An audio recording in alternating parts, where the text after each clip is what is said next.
ತುಲಾರಾಶಿಯ ಸಮತೋಲನದ ಪ್ರತೀಕಗಳೇ ನಿಮಗೆ ಶಾಂತಿಯ ನಮಸ್ಕಾರಗಳು.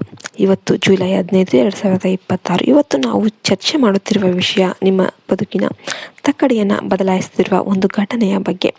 ಒಬ್ಬ ವ್ಯಕ್ತಿ ನಿಮ್ಮ ಜೀವನದ ದಾರಿಯಲ್ಲಿ ಬರ್ತಾನೆ.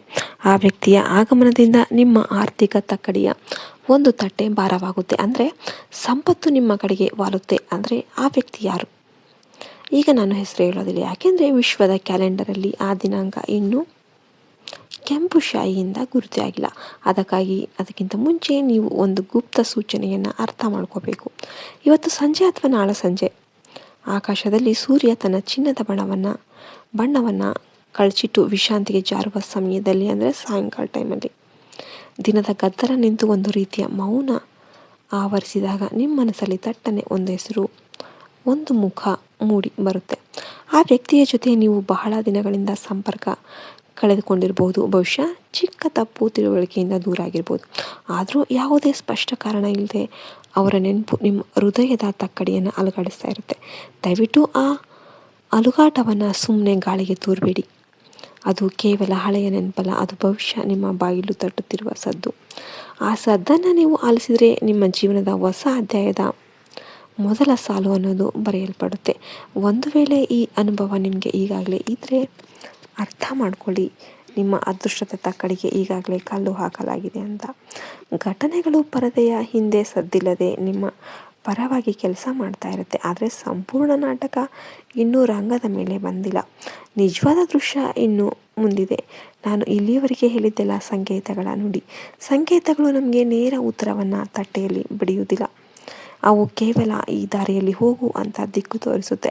ಆ ದಿಕ್ಕಲ್ಲಿ ಸಮತೋಲನ ಕಾಯ್ದುಕೊಂಡು ನಡೆಯುವುದು ನಿಮ್ಮ ಜಾಣ್ಮೆಗೆ ಬಿಟ್ಟಿತ್ತು. ಅದಕ್ಕಾಗಿಯೇ ಒಂದೇ ಬಿರುಗಾಳಿಗೆ ಸಿಕ್ಕ ಎರಡು ಮರಗಳ ಕತೆ ಬೇರೆ ಬೇರೆ ಆಗುತ್ತೆ. ಒಂದು ಮರ ಬಾಗಿ ಬದುಕಿಕೊಳ್ಳುತ್ತೆ, ಇನ್ನೊಂದು ಮರ ಮುರಿದು ಬೀಳುತ್ತೆ. 10 ವರ್ಷದ ನಂತರ ಒಂದು ಮರ ನೆರಳು ಕೊಡುತ್ತೆ, ಇನ್ನೊಂದು ಮರ ಕೇವಲ ಕಥೆಯಾಗುತ್ತೆ. ಹಾಗಾಗಿ ಈಗ ನಾವು ಮಾಡಬೇಕಾದ ಮೊದಲ ಕೆಲಸ ನಿಮ್ಮ ಮನಸ್ಸಿನ ತಕ್ಕಡಿಯನ್ನು ಸರಿದೂಗಿಸಿಕೊಳ್ಳೋದು. ನೀವು ವಿಡಿಯೋಗೆ ಇನ್ನೂ ಕೂಡ ಲೈಕ್ ಮಾಡಿಲ್ಲ ಅಂದರೆ ಲೈಕ್ ಮಾಡಿ, ಜೈ ಶ್ರೀ ಮಾತಾ ಕಾಳಿ ಅಂತ ಕಮೆಂಟ್ ಮಾಡೋದನ್ನು ಮರಿಬೇಡಿ. ಯಾಕೆಂದರೆ ತೂಕ ಸರಿ ಇದ್ದ ಮನಸ್ಸಿಗೆ ಮಾತ್ರ ಅವಕಾಶದ ತೂಕ ಹೆಚ್ಚಾಗುತ್ತೆ.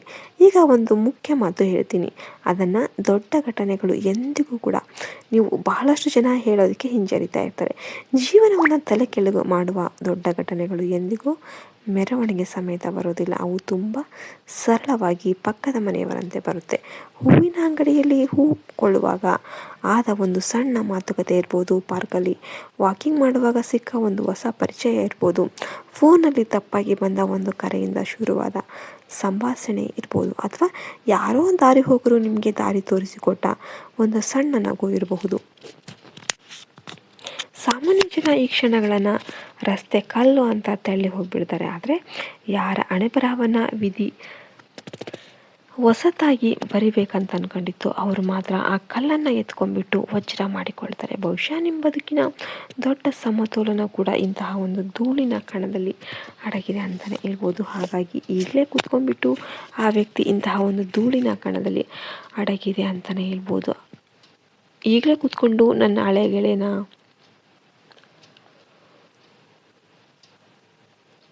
ಇಲ್ಲ ದೂರ ಸಂಬಂಧಿನ ಅಂತ ನೀವು ತಲೆ ಕೆಡಿಸ್ಕೋಬೇಡಿ, ತಲೆ ತಿನ್ನೋದಕ್ಕೆ ಹೋಗಬೇಡಿ.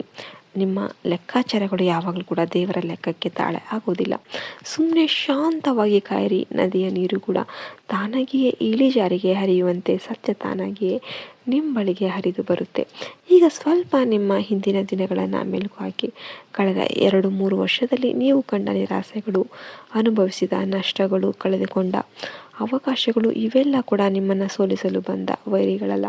ಅವೆಲ್ಲ ನಿಮ್ಮ ತಕ್ಕಡಿಯನ್ನು ಸರಿ ಮಾಡೋದಕ್ಕೆ ಬಂದ ಅಕ್ಕಸಾಲಿಗರು. ಚಿನ್ನವನ್ನು ತೂಕ ಮಾಡುವ ಮುಂಚೆ ತಕ್ಕಡಿಯನ್ನು ಸರಿ ಮಾಡಬೇಕು. ಹಾಗೆಯೇ ಮನುಷ್ಯನಿಗೆ ಏರುವ ಮುಂಚೆ ಇಳಿತವನ್ನು ತೋರಿಸಬೇಕು. ಜೀವನ ನಮ್ಮನ್ನು ಕೆಲವೊಮ್ಮೆ ಕೆಳಕ್ಕೆ ತಳ್ಳುತ್ತೆ. ಯಾಕೆ ಗೊತ್ತಾ? ನಾವು ಮತ್ತೆ ಮೇಲೆ ಬಂದಾಗ ಇನ್ನಷ್ಟು ಸಮತೋಲನದಿಂದ ನಿಲ್ಲಬೇಕು ಅಂತ.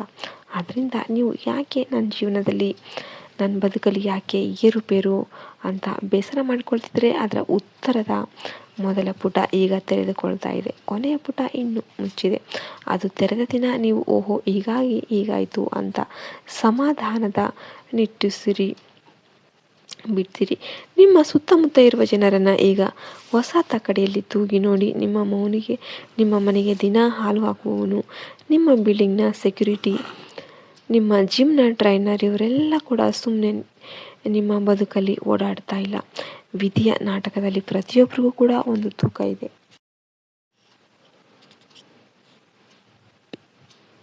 ಆದರೆ ನೆನ್ಪಿಡಿ, ಬದಲಾವಣೆ ಮಿಂಚು ಹೊಡೆದಂತೆ ಇದ್ದಕ್ಕಿದ್ದಂತೆ ಬರೋದಿಲ್ಲ. ಅದು ತುಂತುರು ಮಳೆಯಂತೆ ನಿಧಾನವಾಗಿ ಬಂದು ನೆಲವನ್ನು ನಿಲ್ಲಿಸುತ್ತೆ. ಆ ತುಂತುರಿನ ಮೊದಲ ಹನಿಗಳು ಈಗಾಗಲೇ ನಿಮ್ಮ ಮೇಲೆ ಬೀಳೋದಕ್ಕೆ ಶುರುವಾಗಿದೆ. ಈಗ ದುಡ್ಡಿನ ವಿಷಯ. ತುಲಾರಾಶಿಯವರು ಖರ್ಚು ಮತ್ತು ಉಳಿತಾಯದ ಎರಡನ್ನೂ ಕೂಡ ಸಮ ಮಾಡೋದಕ್ಕೆ ನೋಡ್ತಾ ಇರ್ತೀರಿ. ಆದರೆ ಮುಂದಿನ ದಿನಗಳಲ್ಲಿ ಸಮತೋಲನ ಇನ್ನಷ್ಟು ಮುಖ್ಯ. 3 ನಿಯಮ ಪಾಲಿಸಿ. 1, ತೋರಿಕೆಯ ಶಾಪಿಂಗ್ ಬೇಡ. 2, ಗೆಳೆಯರು ಹೇಳಿದರು ಅಂತ ಕಣ್ಣು ಮುಚ್ಚಿ ಹಣ ಹಾಕಬೇಡಿ. 3, ಅರ್ಧಕ್ಕೆ ನಿಂತಿರುವ ನಿಮ್ಮ ಫೈಲ್ ಕೆಲಸ ಇದ್ದರೆ ಅದನ್ನು ಮೊದಲು ಕ್ಲಿಯರ್ ಮಾಡಿ. ಈ 3 ಮಾಡಿದರೆ ಲಕ್ಷ್ಮಿ ನಿಮ್ಮ ತಕ್ಕಡಿಯ ಭಾರದ ಕಡೆಗೆ ವಾಲ್ತಾಳೆ. ಆದರೆ ಸಿಟಿನಲ್ಲಿ ದುಃಖದಲ್ಲಿ ಯಾರ ಮೇಲೋ ಸೇಡು ತೀರಿಸಿಕೊಳ್ಳೋದಕ್ಕೆ ಹಣದ ನಿರ್ಧಾರ ತೆಗೆದುಕೊಂಡ್ರೆ ನಿಮ್ಮ ತಕ್ಕಡಿ ಮುಗಿಸಿ ಬೀಳುತ್ತೆ. ಹಾಗಾಗಿ ದೊಡ್ಡ ಚೆಕ್ಗೆ ಸಹಿ ಹಾಕುವ ಮುಂಚೆ 1 ಲೋಟ ತಣ್ಣನೆಯ ಮಜ್ಜಿಗೆ ಕುಡಿದು 5 ನಿಮಿಷ ಕಣ್ಣು ಮುಚ್ಚಿ ನಂತರ ಪೆನ್ನು ಹಿಡಿಯಿರಿ. ಈಗ ಸಂಬಂಧಗಳ ಮಾತು. ತುಲಾರಾಶಿಯವರಿಗೆ ನ್ಯಾಯ ಮತ್ತು ಸಾಮರಸ್ಯ ಬಹಳ ಮುಖ್ಯ. ನಿಮ್ಮ ಮನೆಯಲ್ಲಿ ಪತಿ ಪತ್ನಿ ನಡುವೆ, ಅಪ್ಪ ಮಕ್ಕಳ ನಡುವೆ ಸಣ್ಣ ವೈಮನಸ್ಸು ಇದ್ದರೆ ಅದನ್ನು ಈಗೋದ ತಕ್ಕಡಿಯಲ್ಲಿ ತೂಗಬೇಡಿ. ನೀವೇ ಮೊದಲು ಒಂದು ಹೆಜ್ಜೆ ಮುಂದೆ ಇಡಿ. ಯಾಕೆಂದರೆ ಸಂಬಂಧದಲ್ಲಿ ಸೋತವನು ನಿಜವಾದ ಗೆದ್ದವನು. ಮುಂದಿನ ದಿನಗಳಲ್ಲಿ ನಿಮ್ಮ ಕುಟುಂಬವೇ ನಿಮ್ಮ ನ್ಯಾಯಾಲಯ. ನಿಮ್ಮನ್ನು ಕೆಳಗಿಳಿಸುವ ಮಾತು ಆಡುವವರಿಂದ ಸ್ವಲ್ಪ ಅಂತರ ಕಾಯ್ದುಕೊಳ್ಳಿ. ನಿಮ್ಮನ್ನು ಎತ್ತಿ ಕುರಿಸುವ ಜನರ ಜೊತೆ ಹೆಚ್ಚು ಕಾಲ ಕಳೆಯಿರಿ. ಈಗ ನಾನು ಹೇಳುವ ಈ ಕೊನೆಯ ಅಭ್ಯಾಸವನ್ನು ನಿಮ್ಮ ಜೀವನದ ಭಾಗ ಮಾಡಿಕೊಳ್ಳಿ.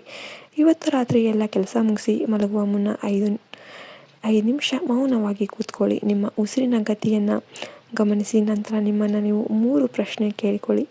ಮೊದಲನೆಯದು, ನನ್ನ ಯಾವ ಪಕ್ಷಪಾತ ನನ್ನ ನ್ಯಾಯದ ದೃಷ್ಟಿಯನ್ನು ಮುಸುಕು ಮಾಡ್ತಾ ಇದೆ?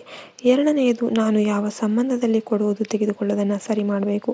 3ನೆಯದು, ನಾನು ಯಾವ ಸಮತೋಲನದ ನಿರ್ಧಾರವನ್ನು ಭಯದಿಂದ ಮುಂದೂಡ್ತಾ ಇದ್ದೇನೆ? ಈ 3 ಪ್ರಶ್ನೆಗಳಿಗೆ ಉತ್ತರ ನಿಮ್ಮ ಒಳಗಿನ ನ್ಯಾಯಾಧೀಶನೇ ಕೊಡ್ತಾನೆ.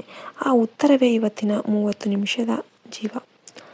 ಕೊನೆಯದಾಗಿ ಒಂದು ಸೂತ್ರವನ್ನು ಎದೆಗೆ ಹಚ್ಕೊಳ್ಳಿ. ಗ್ರಹಗಳು ನಿಮಗೆ ತಕ್ಕಡಿ ಕೊಡ್ಬೋದು, ಆದರೆ ಯಾವ ತಟ್ಟೆಗೆ ಏನು ಹಾಕಬೇಕು ಅಂತ ನಿರ್ಧರಿಸೋದು ನೀವು ಶಾಂತಿಯನ್ನು ಶಸ್ತ್ರ ಮಾಡಿಕೊಂಡ್ರೆ, ನ್ಯಾಯವನ್ನು ಕವಚ ಮಾಡಿಕೊಂಡ್ರೆ, ವಿವೇಕವನ್ನು ದಾರಿದೀಪ ಮಾಡಿಕೊಂಡ್ರೆ ಕಲ್ಲು ಮುಳ್ಳಿನ ಹಾದಿ ಕೂಡ ರಾಜಮಾರ್ಗ ಆಗುತ್ತೆ. ಅದೇ ನೀವು ಆತುರದಲ್ಲಿ ಅನ್ಯಾಯದ ಕಡೆ ವಾಲಿದರೆ, ದುಡುಕಿನಲ್ಲಿ ಮಾತಾಡಿದರೆ ಸಣ್ಣ ಗಾಳಿ ಕೂಡ ನಿಮ್ಮ ದೋಣಿಯನ್ನು ಮುಳುಗಿಸುತ್ತೆ. ತುಲಾರಾಶಿಯವರೇ, ನೀವು ಶಾಂತಿಯ ದೂತರು. ನಿಮ್ಮಲ್ಲಿ ಸಾಮರಸ್ಯ ಇದೆ, ಸೌಂದರ್ಯ ಇದೆ, ನ್ಯಾಯದ ಪ್ರಜ್ಞೆ ಇದೆ. ಆ ಗುಣಗಳನ್ನೇ ನಿಮ್ಮ ಶಕ್ತಿ ಮಾಡಿಕೊಳ್ಳಿ. ನಿಮ್ಮ ಮನೆಗೆ ಸುಖ, ಶಾಂತಿ, ಸಂಪತ್ತು, ಆರೋಗ್ಯ, ಸೌಹಾರ್ದತೆ ಬರಲಿ ಎಂದು ಶ್ರೀ ಶಾರದಾಂಬೆಯಲ್ಲಿ ಪ್ರಾರ್ಥಿಸುತ್ತೇವೆ. ನಿಮ್ಮ ಎಲ್ಲ ವ್ಯವಹಾರದಲ್ಲಿ ಸಮನ್ವಯ ಸಿಗಲಿ.